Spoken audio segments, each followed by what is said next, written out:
El rey es una persona, no es un libro que apoyamos en la mesa, es una persona que vive en nuestro interior. El rey vive aquí, no vive en el libro, vive aquí. ¿Estamos de acuerdo, sí o no? Vivir con el autor es mucho más que el libro del autor. Alguien tiene que decir amén. Ahora, supongamos que Pablo le hubiese escrito a Timoteo: querido Timoteo, me compré un burro marrón. Te ruego, porque él podía contar esas cosas en las cartas. De un momento le dijo: tráeme la capa, que me olvidé en Troas, tráeme los pergaminos. Podía poner sus salutaciones personales. ¿Qué tal si en las salutaciones hubiese dicho: me compré un burro marrón, Timoteo, te ruego que si te vas a comprar uno, sea un burro marrón como el mío, que es fabuloso? Conforme como nosotros a veces usamos la Biblia, como estamos acostumbrados, algunos ya pondrían la regla que todos los predicadores deberíamos tener un burro marrón en el garage. Es como cuando escriben: ay, Jesús no usaría esos jeans, no andaría en avión, Jesús no se andaba sacando fotos. Porque confundimos la palabra escrita con la palabra viva. ¿Por qué Dios le dio un mensaje diferente a cada una de las 7 iglesias de Asia? Él podría haber mandado el mismo mensaje a todas. Sin embargo, Juan le dijo algo a la iglesia en las cartas hay una carta así de Juan para la iglesia de Éfeso, a través de Dios, del Señor, que le dijera esto a Sardis, aquello a la iglesia de Filadelfia, esto otro para la iglesia de la Odisea. ¿Por qué un mensaje no era suficiente para todas?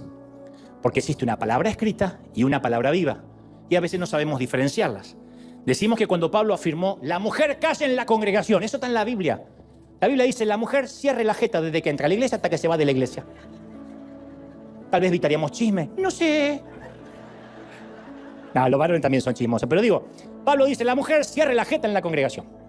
¿Qué dicen todos los predicadores? No, eso era para la época de Pablo. Era una época misógina, machista. Porque de otro modo no podrían explicar el hecho de tener predicadoras. Y se armaría un buen lío con las esposas en la casa.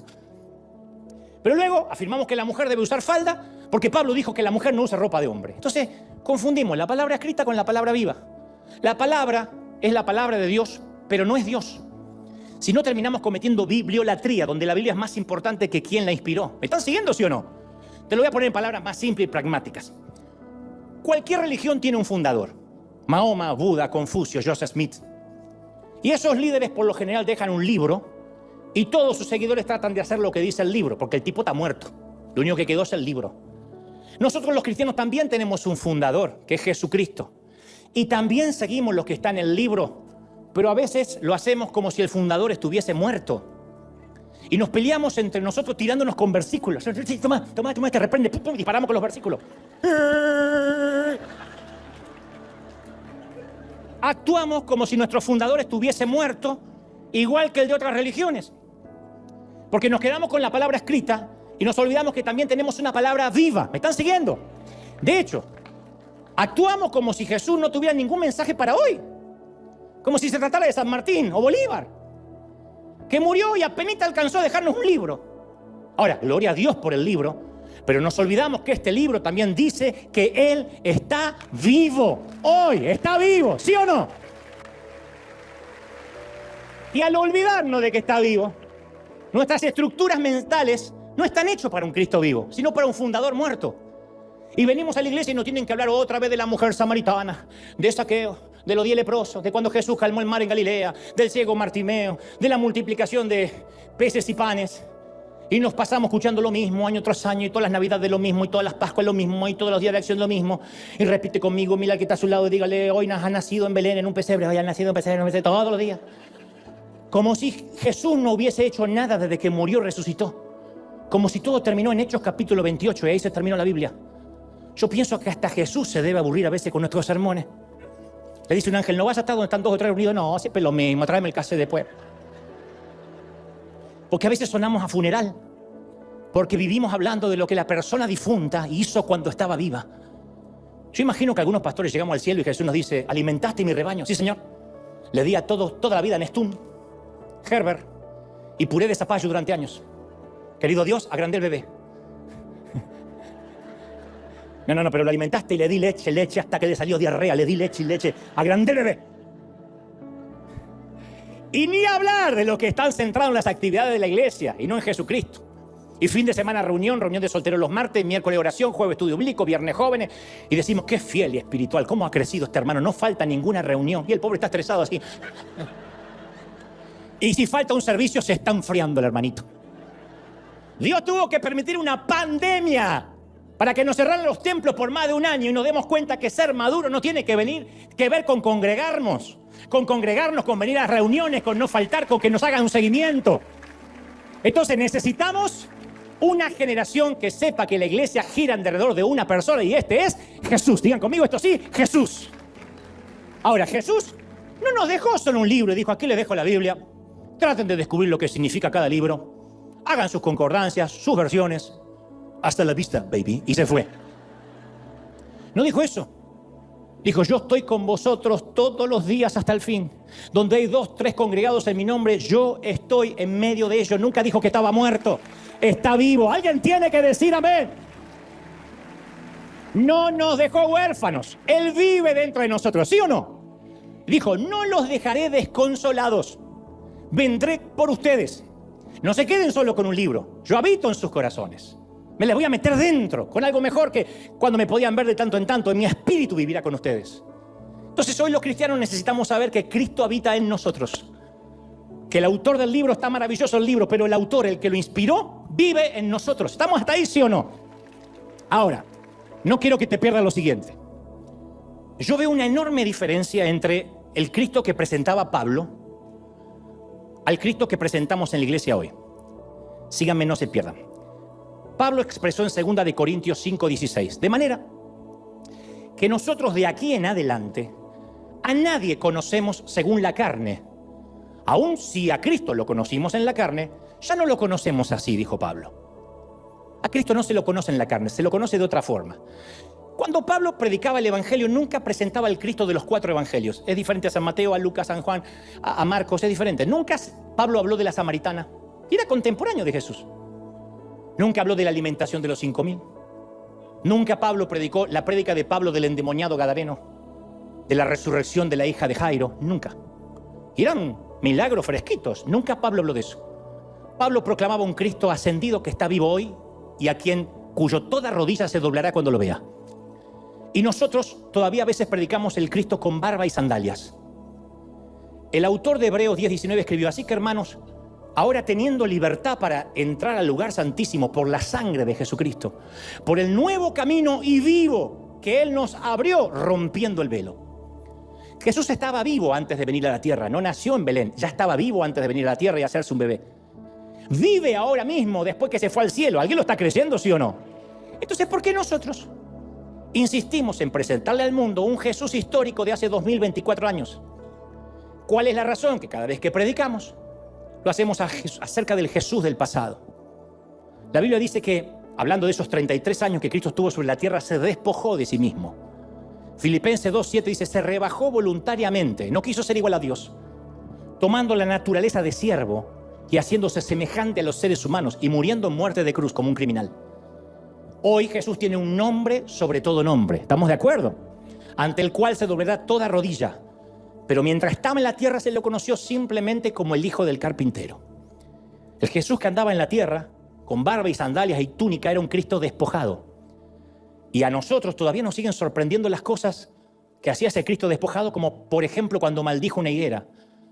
Pero razonemos, ¿se supone que es milagroso para aquel que creó todo el huerto del Edén y todos los bosques del planeta maldecir una simple higuera? Yo no me imagino a los ángeles diciendo, ¡ay, no puedo creerlo! ¡Ay, lo que hizo! ¡Maldijo una higuera! ¡Ay! Empieza a gritar Gabriel, no creo. Si lo vieron crear el mundo. Como cuando calmó las aguas del mar de Galilea. Los judíos le llamaban mar, porque era la única extensión de agua dulce que había en el país, pero es un pequeño laguito. ¿Qué representa para el creador de las galaxias aquietar las aguas de un laguito? Si nosotros movemos un vaso de agua así, hacemos una tormenta, en pocos segundos la quitamos. Pero a nosotros nos sorprende tremendamente, ¡el Señor que calma las aguas! ¿Qué es lo que vimos acá? Nos contaron qué hizo acá. Y pasamos la vida predicando acerca de eso, porque lo conocemos según la carne. Por eso algunos dicen, Jesús no se vestía así, Jesús no andaba en burro, pastor. Jesús no hablaba así. Jesús no tenía donde recostar su cabeza, y usted viaja en business, Jesús no recostaba su cabeza. Lo vemos bajo las perspectivas de la carne y no desde la vista del espíritu. ¿Qué son 33 años comparados con la eternidad? Lo mismo que 33 centavos para alguien que tiene millones de dólares. Pero pareciera ser que lo único que conocimos de Cristo son esos 33 años y nos quedamos con esos 33 años. Es más, voy a contarte algo que te va a volar la cabeza. ¿Me siguen, sí o no? Sujétense la cabeza de los pelones también, porque algo les va a volar. En la iglesia de Corinto, de repente surge un problema. Claro, primero llega Pablo, el misionero, a predicar a Corinto. Nunca habló de la alimentación de los 5.000. Nunca Pablo predicó la prédica de Pablo del endemoniado gadareno, de la resurrección de la hija de Jairo. Nunca. Y eran milagros fresquitos. Nunca Pablo habló de eso. Pablo proclamaba un Cristo ascendido que está vivo hoy y cuyo toda rodilla se doblará cuando lo vea. Y nosotros todavía a veces predicamos el Cristo con barba y sandalias. El autor de Hebreos 10:19 escribió: así que, hermanos, ahora teniendo libertad para entrar al lugar santísimo por la sangre de Jesucristo, por el nuevo camino y vivo que Él nos abrió rompiendo el velo. Jesús estaba vivo antes de venir a la tierra, no nació en Belén, ya estaba vivo antes de venir a la tierra y hacerse un bebé. Vive ahora mismo después que se fue al cielo. ¿Alguien lo está creyendo, sí o no? Entonces, ¿por qué nosotros insistimos en presentarle al mundo un Jesús histórico de hace 2024 años? ¿Cuál es la razón? Que cada vez que predicamos, lo hacemos acerca del Jesús del pasado. La Biblia dice que, hablando de esos 33 años que Cristo estuvo sobre la tierra, se despojó de sí mismo. Filipenses 2:7 dice: se rebajó voluntariamente, no quiso ser igual a Dios, tomando la naturaleza de siervo y haciéndose semejante a los seres humanos y muriendo en muerte de cruz como un criminal. Hoy Jesús tiene un nombre sobre todo nombre, ¿estamos de acuerdo? Ante el cual se doblará toda rodilla. Pero mientras estaba en la tierra se lo conoció simplemente como el hijo del carpintero. El Jesús que andaba en la tierra, con barba y sandalias y túnica, era un Cristo despojado. Y a nosotros todavía nos siguen sorprendiendo las cosas que hacía ese Cristo despojado, como por ejemplo cuando maldijo una higuera. Pero razonemos, ¿se supone que es milagroso para aquel que creó todo el huerto del Edén y todos los bosques del planeta maldecir una simple higuera? Yo no me imagino a los ángeles diciendo: ¡ay, no puedo creerlo! ¡Ay, lo que hizo! ¡Maldijo una higuera! ¡Ay! Empieza a gritar Gabriel. No creo. Si lo vieron crear el mundo. Como cuando calmó las aguas del mar de Galilea. Los judíos le llamaban mar, porque era la única extensión de agua dulce que había en el país, pero es un pequeño laguito. ¿Qué representa para el creador de las galaxias aquietar las aguas de un laguito? Si nosotros movemos un vaso de agua así, hacemos una tormenta, en pocos segundos la quitamos. Pero a nosotros nos sorprende tremendamente: ¡el Señor que calma las aguas! ¿Qué es lo que vimos acá? Nos contaron qué hizo acá. Y pasamos la vida predicando acerca de eso, porque lo conocemos según la carne. Por eso algunos dicen: Jesús no se vestía así, Jesús no andaba en burro, pastor. Jesús no hablaba así. Jesús no tenía donde recostar su cabeza. Y usted viaja en business, Jesús no recostaba su cabeza. Lo vemos bajo las perspectivas de la carne y no desde la vista del espíritu. ¿Qué son 33 años comparados con la eternidad? Lo mismo que 33 centavos para alguien que tiene millones de dólares. Pero pareciera ser que lo único que conocimos de Cristo son esos 33 años y nos quedamos con esos 33 años. Es más, voy a contarte algo que te va a volar la cabeza. ¿Me siguen, sí o no? Sujétense la cabeza de los pelones también, porque algo les va a volar. En la iglesia de Corinto, de repente surge un problema. Claro, primero llega Pablo, el misionero, a predicar a Corinto. Y lo aman a Pablo, como todo el primer predicador. Después llega atrás un tal Apolos. Era un tipo elocuente, carismático. Se decía que casi era un argentino, Apolos. Detrás de Apolos llega Pedro. Y de la nada se arma flor de división en Corinto. Los admiradores de Pablo y de Pedro discrepaban con Pablo. Y se decían a sí mismos: yo soy de Pablo, yo soy de Apolos, yo soy de Pedro. Primera división. Mismo mensaje, 3 líderes. Pablo habría sido el precursor, Apolos el carismático, pero cuando llegó Pedro, venía uno de los 12 que había conocido a Jesús en persona. Apolos y Pablo no. Y cuando llegaba Pedro, el tipo era un rockstar. ¿Quieren escuchar el mensaje de Dios? Quiero ver a Pedro. Gritaban todos. Era un rockstar. Pedro no necesitaba preparar ningún sermón. Hablaba historia que había vivido con Jesús. Le voy a contar cómo un día caminé sobre las aguas y él me agarró así de la barba y me subió. Era testigo ocular de cosas que nadie había visto. Y entonces un hermanito, eso que hacen la fila temprano en River, le dice a otro: ¿ves? Esto es ser un apóstol.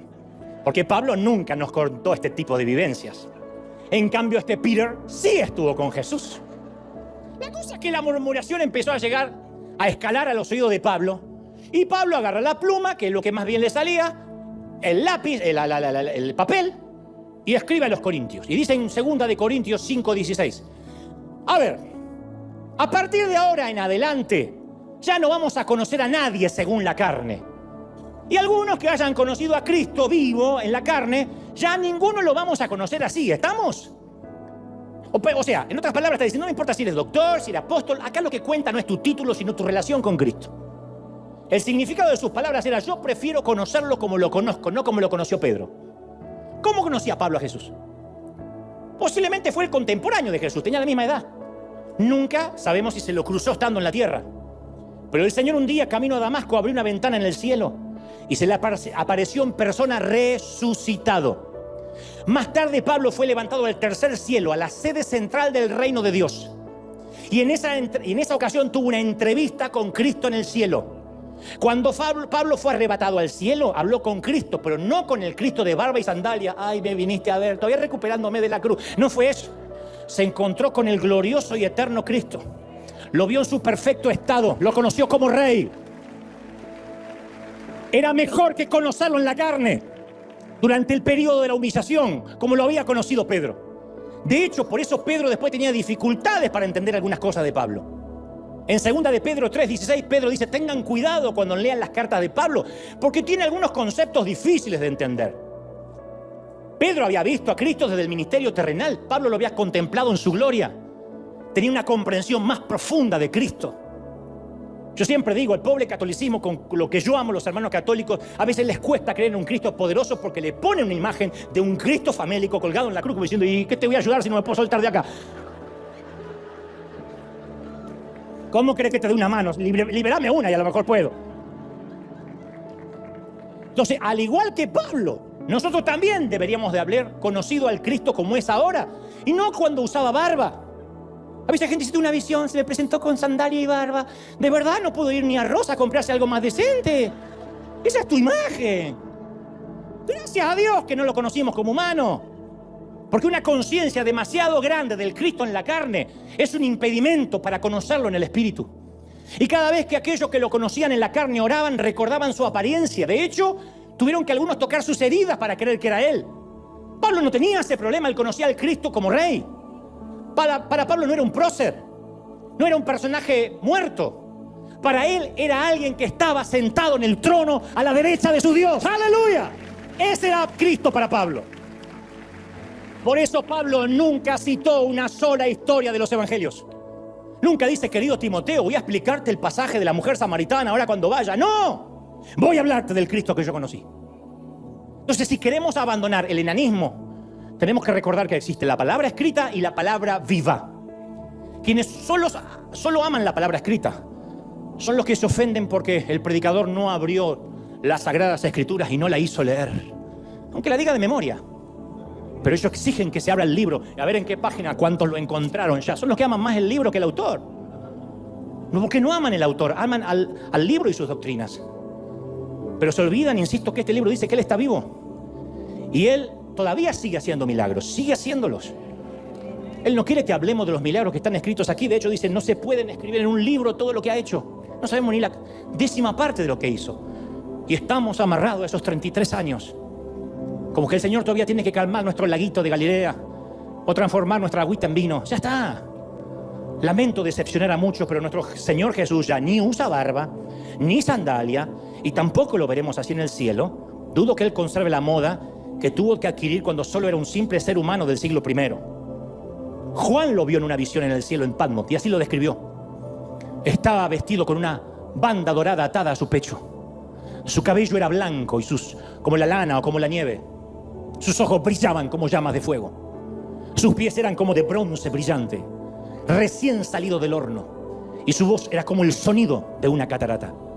En su mano derecha había 7 estrellas. Y de su boca salía como una suerte de espada de doble filo. Su cara se veía como el sol que brilla con fuerza y no podía verlo. Y como comunicador de las buenas nuevas, en lo que a mí respecta, mientras que Dios me dé vida, yo he decidido predicar a ese Cristo resucitado. Y cuando llegue al cielo y Dios me pregunte por ustedes, yo me niego a tener que responder, y le di a todo River mucha papilla, mucho Herbert, mucho puré de zapallo durante años, querido Dios. Agrandé el bebé que me entregaste. No quiero eso. Quiero decirle, la gente de River ha pasado de muerte a vida porque aprendieron a amar, a dar sin esperar recibir, a amar a los que pensaban diferente. Fueron cambiados de gloria en gloria con el Espíritu Santo.